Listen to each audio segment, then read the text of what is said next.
Mukunda Silks grand opening on 23rd November at Dilshuk Nagar. 1400 rupees sarees, 111 rupees fancy pattu sarees, me santam.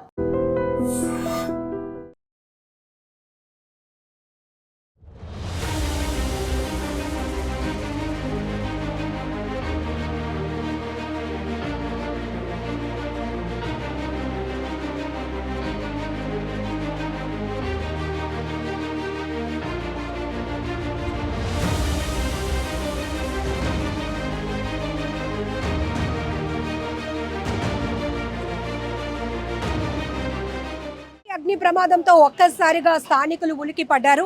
ఇక్కడ 5 అంతస్తుల భవనంలో జరిగినటువంటి అగ్ని ప్రమాదాన్ని నిజంగా వీళ్ళ సర్వీస్ కి ఎన్ని మాటలు చెప్పినా చాలా తక్కువే. ప్రాణాలు రిస్క్ లో పెట్టి మరి ఆ విపత్తుల్ని కంట్రోల్ చేయటంలో వీళ్ళ పాత్ర చాలా కీలకం. ఏంటి అసలు ఇన్సిడెంట్ గురించి చెప్పండి. అదే మేము వచ్చేసరికి చాలా దారుణంగా ఉంది పరిస్థితి. అయితే కింద సెల్లార్లో కార్లు ఎక్కువగా ఉన్నాయి. చాలా మంటలు, విపరీతమైన పంటలు, దట్టమైన పొగలతో చాలా వ్యాపించి ఉన్నాయి. మా బాబు మోహన్ బాబు మా సారు బియ్య సెట్ వేసుకొని లోపలికి వెళ్ళి రెస్క్యూ చేయడం జరిగింది. చాలా కార్లు కూడా మనకి బైకులు కూడా కాలిపోయిన పరిస్థితి. వెళ్ళే చూసేసరికి చాలా బ్లాస్ట్ అయిపోయే పరిస్థితి కూడా, చాలా ఆనవాళ్ళు పెద్ద పెద్ద సౌండ్స్ కూడా వచ్చాయి. ఈ విధంగా మేము రెస్క్యూ చేయడం జరిగింది మా సిబ్బందితో పాటు. Thank you. మీరు వెళ్ళినప్పుడు సెల్లార్లో ఎన్ని వెహికల్స్ ఉన్నాయండి? తెల్ల వెహికల్స్ అంటే సుమారుగా ఒక 20 వెహికల్స్ ఉంటాయండి. 4 వీలర్స్ అండ్ 2 వీలర్స్ కలిపి. కింద సెల్లరు మరి కింద కంట్రోల్ చేసుకుని పైన వచ్చాం. పైన కూడా సేమ్ కొంతవరకు కాలిపోయి మిగతా కొన్ని వెహికల్స్ కాపాడడం జరిగింది. ఈ విధంగా మా సిబ్బంది రెస్క్యూ చేశారు చాలా బాగా.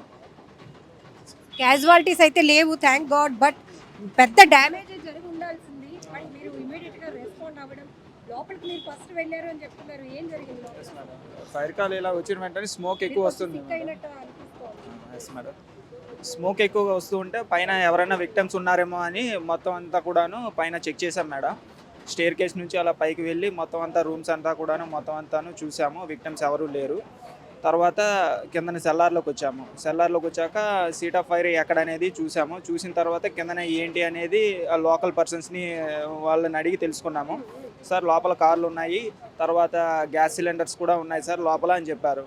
అయితే ఆ సిచ్యువేషన్ చూసుకొని మేము వెంటిలేషన్ చేసుకుంటూ అటువైపు ఫైర్ ఫైటింగ్ చేసుకొని వచ్చామండి టీం అంతా కూడాను. 5 కార్లు కూడాను ఫుల్ డ్యామేజ్ అయ్యాయి. ఒక్కొక్కటి ఫైర్ అవుతూ వచ్చాయి. వాటన్నిటిని కూడాను ఫోమ్తో మేము పుటప్ చేసాము. ఆ విధంగా మొత్తం కొన్ని కార్లు అయితే మొత్తం మా ఫైర్ బ్రిగేడ్ కూడాను అందరు కూడాను కార్లు బయటికి తీసుకొని వచ్చారండి. కొంతమంది ఓన్గానే కీస్ అంతా కూడా లోకల్ వాళ్ళు ఇచ్చారు. ఇక్కడ వాళ్ళ కీస్, కార్ కీస్, ఓనర్స్ వాళ్ళందరూ కూడాను వచ్చి. సో ఎన్ని అవర్స్ నుంచి ఈ రెస్క్యూ ఇంకా ఇప్పటికీ కూడా కొంతవరకు వస్తూనే ఉంది? అవును మేడం, బాగా లోపలికైతే ఫైర్ ఫైటింగ్ చేయడానికి కూడాను అవకాశం లేని విధంగా ఉండేది. మేము బిఏ సెట్ వేసుకొని వెళ్ళి ఫైర్ ఫైటింగ్ మేము చేసామండి. రిస్క్తోనే కూడుకున్నది. ఫస్ట్ జిమ్ నుంచి లేడీ కాల్ చేసినప్పుడు ఆమె ప్యానిక్ ఎట్లా ఉంది? ఎందుకంటే జిమ్లో అప్పటికే జనాలు కూడా ఉన్నారు. అదేనండి, ఒకేసారి వాళ్ళు ఈ స్మోక్ అదంతా చూసేసరికి సిచ్యువేషన్ మొత్తం అంతా కూడా ఇప్పుడు లోపల జిమ్లో ఉన్న వాళ్ళందరూ కూడా ప్యానిక్కి గురయ్యారండి. వెంటనే మాకు సమాచారం అందడంతోనే మేము వెంటనే ఈ సిచ్యువేషన్లోకి వచ్చాము. సో జనరల్గా ఈ ఫైర్ ఫైట్ అనేది 2 సెల్లర్స్లో ఇప్పుడు మీరు చేయాల్సి వచ్చింది. ఒక సెల్లర్ 2 సెల్లర్స్ ఉన్నాయని కూడా డిఎఫ్ఓ. ఎస్ మేడం, 2 సెల్లర్స్లో కూడాను మొత్తం ఫైర్ అంతా కంట్రోల్ చేసాము. రియల్లీ మనం ఎన్ని మాటలు చెప్పినా తక్కువే. విపత్తులు జరిగినప్పుడు, భారీ అగ్ని ప్రమాదాలు జరిగినప్పుడు ఈ వారియర్స్ వాళ్ళ సర్వీస్ ఎలా ఉంటుంది అంటే కనుక చూడటానికే వణుకు పుడుతుంది. ఎందుకంటే అంత ఎత్తున ఎగసిపడుతున్న అగ్ని కేలల ముందు వెళ్ళాలంటేనే మనం జనరల్గా భయపడిపోతాం. అఫ్కోర్స్ అది వాళ్ళ డ్యూటీ అయినప్పటికీ కూడా ప్రాణాలు తెగించి ఎలాంటి ప్రాణ నష్టం జరగకూడదు, ఎక్కువ శాతం ఆస్తి నష్టం జరగకూడదు అని ఒకే ఒక థీమ్తో, ఒకే ఒక కాన్సెప్ట్తో సో వారందరూ కూడా యుద్ధ ప్రాతిపదికన చేసినటువంటి సర్వీస్ వల్ల ఈరోజు విశాఖలో పెద్ద ప్రమాదమే తప్పిందని చెప్పొచ్చు. ఇసుకతోట జంక్షన్లో ఉన్నటువంటి ఈ చూస్తున్నారుగా 5 అంతస్తుల బిల్డింగ్ 2 సెల్లార్లో ఒక్కసారిగా అగ్ని కేలలు ఎగసిపడ్డాయి. హుటాహుటిన చేరుకున్నటువంటి ఫైర్ సిబ్బంది మొత్తం 10 ఫైర్ ఇంజన్లతో పాటు ఇక్కడికి చేరుకొని పూర్తిగా మంటలను అయితే అదుపు చేశారు. కానీ ఎగసి పడుతున్న ఈ దట్టమైన పొగ మంచు చూసి జనాలు కూడా వేలాదిగా ఇక్కడికి తరలి వచ్చారు. ఎందుకంటే ఇంత పెద్ద ప్రమాదం సిటీ నడిబొడ్డున జరుగుతుందంటే ఏం జరుగుంటుంది, ఎంత నష్టం జరిగిపోయి ఉంటుంది అని ప్రతి ఒక్కరు ప్యానిక్కి గురయ్యారు. సో డిఎఫ్ఓ ఏడిఎఫ్ఓ గారు వరప్రసాద్ గారు ఆధ్వర్యంలో ఈ టీం అంతా కూడా గంటల పాటు శ్రమించి పూర్తిగా ఈ అగ్ని ప్రమాదాన్ని అదుపులోనికి తీసుకొచ్చారు. సార్తో ఒకసారి మాట్లాడదాం, ఎంతమంది టీం పార్టిసిపేట్ చేశారు. Sir really great job sir, ఎందుకంటే మేము చూసాం దగ్గరుండి, ఐ విట్నెస్ మేమే. ఎందుకంటే చాలామంది సిక్ అయినప్పటికీ కూడా ముందు ప్రమాదాన్ని అదుపులోనికి తేవాలి అనేది మీ కాన్సెప్ట్. ఏం జరిగింది అసలు? థ్యాంక్ యూ అమ్మా, thank you for your compliments. యాక్చువల్గా 7 o'clockకి మాకు కాల్ వచ్చిందమ్మా. ఫైర్ కాల్ వచ్చిన తర్వాత నాకేంటంటే ఒక లేడీ ఫోన్ చేశారు. జిమ్లో మేము ఒక ఇంచుమించు 20 to 25 మంది వరకు చిక్కిపోయి ఉన్నామండి, ప్రాణభయంగా ఉంది, ఊపిరి ఆడట్లేదని చెప్పడం జరిగింది. సో మేము వెహికల్ టర్న్అవుట్ ఇచ్చేస్తూ నేను ఆవిడకి సలహా ఇవ్వడం జరిగింది. మీరు ఇమీడియట్గా మీ దగ్గర ఉన్న జిమ్లో ఉన్న ఎక్విప్మెంట్, మీ డంబల్స్ అవి ఉంటాయి కదమ్మా, వాటితో మీరు ఆ గ్లాస్ బ్రేక్ చేసుకోమన్నా. సో దట్ ఏమవుతుందంటే మనకి ఈ ఉన్న స్మోక్ అంతాను బయటికి వెళ్తుంది. సో ఈ పని వాళ్ళు చేస్తూ ఉన్నారు. ఈ లోపల మా వాళ్ళు వచ్చిన తర్వాత మా మోహన్ ఇంకా సఫీ ఈ మొత్తం బిఎస్ఎఫ్ టీం అంతాను లోపలికి వెళ్ళి హెడ్ కౌంట్ చేసుకుంటూ మొత్తం మిగిలిన వాళ్ళందరినీ తీసుకురావడం జరిగింది. సేమ్ ప్యారలల్గా ఫైర్ ఫైటింగ్ కూడా చేస్తూ ఉన్నాం అన్నమాట. ప్రస్తుతానికి ప్రాథమిక అంచనా అసలు ఫైర్ రావడానికి కారణం ఏంటి? చూడాలమ్మా ఒకసారి. ఇంకా ఇది సెల్లారు సబ్ సెల్లార్ అంతే చీకటిగా ఉన్నది కదా, ఒకసారి చూడాలమ్మా అదంతా. సార్ మొత్తం ఎన్ని ఫైర్ ఇంజిన్స్, ఎంతమంది స్టాఫ్ పార్టిసిపేట్? సో ఇక్కడ మొత్తం విశాఖ అర్బన్లో ఉన్న three stations, Visakha head quarter stations, Marripalem stations, Paddiganta stations, మొత్తం అందరూ ఆల్మోస్ట్ అందరు క్రూ పాల్గొన్నారమ్మా విత్ ఆల్ వెహికల్స్. సార్ మేము ఐ విట్నెస్ చూసాం, జనాలు కూడా చూశారు మీ సర్వీస్ని. ఇంత అంటే విపత్తులు ఇలా జరిగినప్పుడు వీళ్ళ రెస్క్యూ ఇంతలా ఉంటుందా అని అనిపించింది మాకే. దగ్గరికి వెళ్ళాలంటే కూడా ఎప్పుడు ఏది పేలుతుందో, ఎంత ప్రమాదం జరుగుతుందో. సిలిండర్లు కూడా ఉన్నాయంట కదా అందరూ, ఎందుకంటే వాచ్మెన్స్ ఉన్నారు. ఏం చెప్తారు అసలు మీ స్టాఫ్ గురించి కూడా? సార్ మేడం, మా డిఎఫ్ఓ గారి ఆధ్వర్యంలో మొత్తం అందరూ చూసారు కదా, ఇంకా నేను చెప్పేది ఏముంది. మీరే చూసారు సార్ ఫైర్ ఫైటర్స్ అంటే ఎట్లా ఉంటాం అనేది. Thank you madam. Sir commercial aspect బిల్డింగ్స్లో ఎట్లాంటి ఫైర్ మెజర్మెంట్స్ కానీ ఎలాంటి సజెషన్స్ ఇస్తారు చెప్పండి సార్? చూసాం కదా ఇప్పుడు ఒకసారి మీకు ఇవంతా మల్టీ ఆక్యుపెన్సీ బిల్డింగ్స్ ఇవన్నీ, అంటే డిఫరెంట్ ఆక్యుపెన్సీస్ ఉన్నాయి. కింద జాస్పర్ షోరూమ్ ఉంది, పైన రూమ్స్ ఉన్నాయి, ఆ పైన నుంచి మనకి జిమ్ ఉంది, షాపింగ్స్ ఉన్నాయి, అన్ని డిఫరెంట్ ప్రెమిసెస్ మేడం. ఇవన్నీ యాక్చువల్లీ దే షుడ్ అబ్టెండ్, అంటే ఫైర్ ఎక్విప్మెంట్ మొత్తం ఇలాంటి ఆక్యుపెన్సీస్కి 2016 ప్రకారం ఎన్బిసి ప్రకారం ఎక్విప్మెంట్ పెట్టుకోవాలండి. ప్లస్ ఎక్విప్మెంట్ పెట్టుకొని ఇవన్నీ కానీ యాక్టివేట్ అయ్యి ఉంటే ఇంతవరకు వచ్చేది కాదు కదా. సో ఇమీడియట్గా మీరు వాళ్ళకి కూడా ఫోన్లో డైరెక్ట్ చేసే అవకాశం కూడా ఉంటుంది కదా సార్? అవునమ్మా, థ్యాంక్ యూ. సో ఇది మొత్తానికైతే ప్రమాదం పూర్తిగా అదుపులోనికి వచ్చింది. అగ్ని కేలలు పూర్తిగా అదుపులోనికి రావడంతో అంతా కూడా ఊపిరి పీల్చుకున్నటువంటి ఘటన. సో ఏది ఏమైనా విశాఖ ఫైర్ సిబ్బంది చేసినటువంటి సర్వీస్కి మాత్రం రియల్లీ హ్యాట్స్ ఆఫ్ చెప్పాల్సింది. మాకు యాక్చువల్గా జిమ్లోంచి ఒక లేడీ మాకు ఫోన్ చేశారు, మేము ప్రాణాపాయ స్థితిలో ఉన్నాము, జిమ్లో ఇంచుమించు 25 మంది వరకు లాక్ అయిపోయి ఉన్నాము, మొత్తం ఫోన్ మొత్తం స్మోక్తో నిండి ఉంది, మమ్మల్ని రక్షించండి అని. ఈ లోపల ఏంటంటే మా వెహికల్స్ మేము టర్న్అవుట్ చేస్తూ, పైగా వాళ్ళకి మేము ఇన్స్ట్రక్షన్ ఇచ్చానంటే మీరు ఇమీడియట్గా మీ జిమ్లో ఉన్న డంబల్స్ ఉంటాయి కదా, డంబల్స్తోని మీరు గ్లాసెస్ బ్రేక్ చేయండి ఫస్ట్ వాళ్ళకి చెప్పడం జరిగింది. ఈ లోపల వాళ్ళు ఆ పని చేస్తూ ఉన్నారు. ఈ లోపల మా వెహికల్స్తో మేము అటెండ్ అయిపోయిన తర్వాత మా బిఎస్ఎట్లతో 2 మందిని లోపల పంపించి మొత్తం హెడ్ కౌంట్ చేసుకున్నామండి.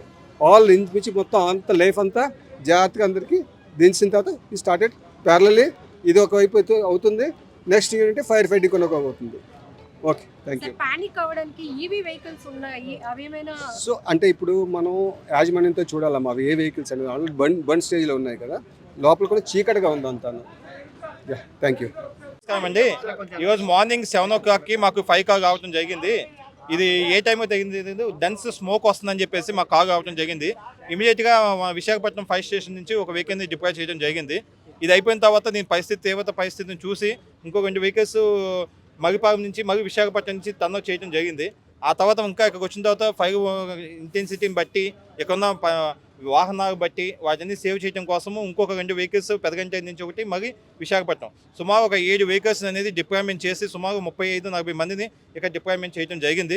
చేసి కంటిన్యూస్గా ఫైట్ చేయడం జరిగిందండి. ఇక్కడ మేము చేసింది ఏంటంటే ఫస్ట్ కాగానే ఒక పక్క రెస్క్యూ ఆపరేషన్ ఎవరైనా ఉన్నారని మొత్తం బిల్డింగ్ మొత్తం క్రాస్ చెక్ చేసుకున్నాము. చేసుకున్న సిచ్యువేషన్లో ఎవరు పైన కొంతమంది జిమ్లో ఒక 10-15 మంది జిమ్ చేసుకుంటున్నారు. ఇమీడియట్గా వాళ్ళందరినీ బయటికి పంపించేయడం జరిగింది. కింద కింద పార్కింగ్ సెగాగు ఎక్కడైతే 5 క్యాచ్ అయిందో కింద సెగాగు జరిగింది. ఇది ఈ కింద నుంచి 5 అవుతూ కింద సెగాగు 2 సెగాగు 1 5 అవుతూ గ్రౌండ్ 4 కూడా తాకింది. అది ఈఓపీ మేము రావటం సెగాగు 2లోనే మనం పార్కింగ్ ఏరియాలోనే ఇది ఫైర్ని కంట్రోల్ చేయడం జరిగింది. ఇంకా దీన్ని పైకి స్ప్రెడ్ చేయకుండా ఇంకా దాని తీవ్రతను ఇంకా కంట్రోల్ చేసేసేసి ఆపి చేసాం. కానీ ఇందులో భాగంగా మా యొక్క టీం సుమారు ఒక 20 వెహికల్స్, ఆటోకు ఒక 15 వెహికల్స్ బయటికి సేవ్ చేయడం జరిగింది. అన్నీ మా యొక్క టీం వర్క్తో కోఆర్డినేషన్ విత్ టీమ్. ఇంకా ప్రాథమిక నిర్ధారణగా వచ్చేసరికి మేము ఇంకా వెరిఫై చేయాలండి. షార్ట్ సర్క్యూట్ అయిందా, కింద ఇంకేమన్నా స్క్రాప్, కింద ఎలక్ట్రికల్ స్పేర్ పార్ట్స్ ఇవన్నీ డంప్ చేసి పెట్టుకున్నారండి. దీనివల్ల మనకి ఫైర్ అనేది ఎలక్ట్రికల్ షార్ట్ సర్క్యూట్ చేయడం ఇంకా ఇది తీవ్రమైంది. డెన్స్ స్మోక్ రావడానికి కారణం ఏంటంటే ఈ కారుకి సంబంధించిన ఎక్విప్మెంట్స్, దానికి సంబంధించిన seat covers, spare parts, scrap, waste డబ్బాలు పెట్టి కూడా కింద పెట్టడం జరిగింది. చుట్టూ పరిస్థితి కూడా అంత హైజీన్గా లేవు, అంత డంప్ చేసి పెట్టేశారు ఈ బిల్డింగ్కి. అది పరిస్థితి అండి. సెగా 2గా వచ్చే అవకాశం ఉందండి. అక్కడే డంప్ చేసి ఉంది. ఇది ఇక్కడ ఏంటంటే దాని నుంచి పైకి స్ప్రెడ్ అవడం జరిగింది. As of now EV vehicles అయితే వరప్రసాద్ ఈవీ వెహికల్స్ యాజమాన్యంతో మాట్లాడారు సార్. మేము సేవ్ చేసిన అన్ని డ్యామేజ్ అయితే ఏం లేదండి. ఒక్క వెహికల్ మాత్రం క్యాచ్ అయింది, అది కూడా మేము కంట్రోల్ చేస్తాం. బట్ అది ఇదైపోతుంది. బట్ ఎలక్ట్రికల్ వైస్ అయితే ఏం లేదు, ఎలక్ట్రికల్ వెహికల్స్ అయితే కాదండి.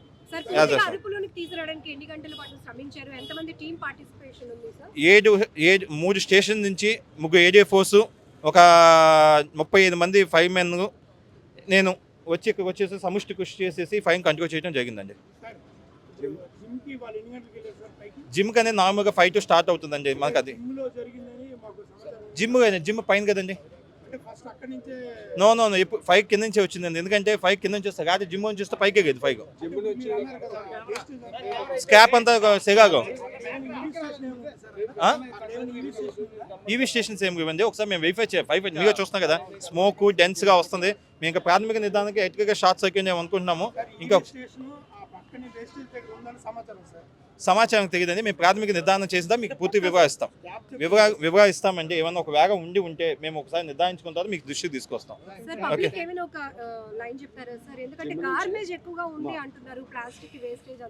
ఇది మేము చాలా చెప్తున్నామండి. అన్ని ప్రెమిసెస్, నాట్ ఓన్లీ ఈ కార్ షోరూమ్స్ కానీ ఏదైనా ఎంఎస్బి మల్టీ స్టోరేజ్ బిల్డింగ్స్లో కింద సెగాలో పార్కింగ్ ఉండాలి, వెంటిలేషన్స్ ఉండాలి, స్మోక్ మేనేజ్మెంట్ బాగా పాటించాలి. మూడోది ఈ స్క్రాప్ ఏదైతే పనికిరాని వేస్ట్ పైన ఉన్న మల్టీ స్టోరేజ్ బిల్డింగ్స్ ఉన్న స్క్రాప్ అంతా చెక్క, ఎలక్ట్రికల్ వైస్, ప్లాస్టిక్, కుజ్జీలు, డంపులు మాత్రం సెగాలో మాత్రం ఇటువంటి పరిస్థితులు పెట్టకూడదు. వెంటిలేషన్ పూర్తిగా పెట్టుకోవాలి. ఒక బిల్డింగ్ గ్రౌండ్ ఫ్లోర్లో 1/3 ఆఫ్ ది వెంటిలేషన్ ఉండాలి. ఇక వెంటిలేషన్ ఒక కొంచెం సమస్యగా మాకు పెద్ద హజార్డ్ అయిపోయింది. ఇక కానీ ముందు నుంచి ఫైర్ చేయడానికి ముందంతా బ్లాక్ అయిపోయింది. బ్యాక్ సైడ్ నుంచి చేయాల్సి వచ్చింది. ఒకటి ర్యాంప్ వైపు నుంచి చేసాము, ఒకటి వెంటిలేషన్ ఉన్న చిన్న విండోస్ నుంచి మేము ఫైర్ చేసాం. తీవ్ర కష్టపోయాం. అది కనుక లేకపోతే వెంటిలేషన్ ఉంటే ఇంకా ఈజీగా అయిపోయేది. రెండోది స్క్రాప్ లాంటిది వేయవద్దు దయచేసి. మీకు మా నుంచి విజ్ఞప్తి ఏంటంటే స్క్రాప్ కానీ ఎలక్ట్రికల్ వైర్స్ కాక ఫ్లేమబుల్ సబ్స్టెన్స్ అనేది గ్రౌండ్ ఫ్లోర్లో పెట్టరాదు. Ground floor in the sense cellar parking బేస్మెంట్స్లో పెట్టరాదు. అదన్నీ ఓపెన్కి బయట పెట్టుకోవాలి. ఏదంటే అమ్మేసుకోవడం కానీ తీసేయడం కానీ చేసుకోవాలి. Good house keeping is essential for any good fire safety precautionary measures.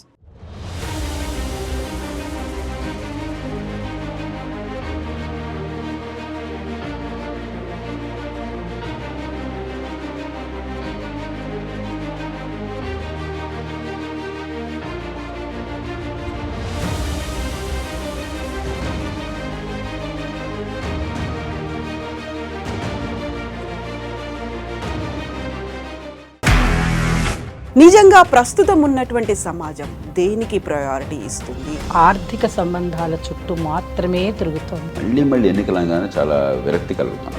మంచి అనిపిస్తుంది కదా, లేడీస్ కూడా ఛాలెంజింగ్ జాబ్స్ చేసినప్పుడు చాలా బాగుంటది. ట్రాఫిక్ అసిస్టెంట్స్ గా నియమించిన ట్రాన్స్జెండర్స్ అందరితో సాల్యూట్ చేయించుకుంటున్నారు. ఫుడ్ డెలివరీ ఇవ్వటానికి వెళ్ళినటువంటి డెలివరీ బాయ్ అనిల్ పై కళ్ళ ముందు